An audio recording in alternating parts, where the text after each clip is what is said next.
Kumpleto na yung makatalakad ng meto nga multi-purpose at social welfare building king Balen ng Bacolor. Ay nag-report ng Patricia Mamang.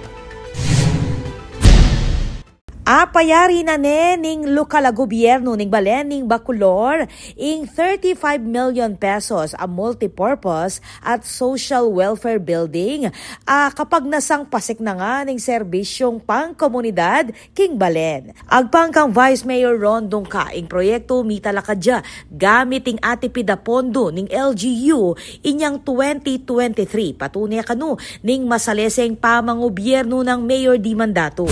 Kasalukuyan po, meron po tayong, actually patapos na po, yung 4-story building na social welfare building po.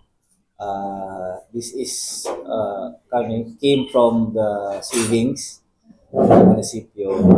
Tapos meron po tayong in-acquire na lupa sa tabi ng munisipyo na plano pong gawing another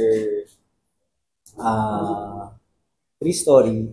Nga lang po, hindi lang po ako sure kung paano yung design gagawin kasi parang kulang na po tayo sa parking sa munisipyo.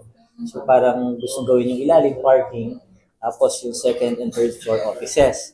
Bilang karagdagan king Social Welfare Center, gamitan niya naman yung building para kareng programa para kareng kayanakan, senior citizens, at barangay affairs. Mitala ka JT, king 988.64 square meter agabun, king barangay Kabambangan, at mayari inyang September 15, 2025. Kayag na naniti, dinikdik na mo namang dongka, napasik na nga ning LGU, ing turismo, ating pamanagkat kapitalista king Bacolor. Amuyuta na lareng makibandi kareng pribadong resort na magparehistro bang aprotektan lareng bibisitang turista king pamanimuna ng Mayor Datu at ing bayong tourism officer ay Bong San Pedro. Ako po, Patricia Mamangon para kay News Force Pampanga. Balitang tuto, king Balen, susuyo.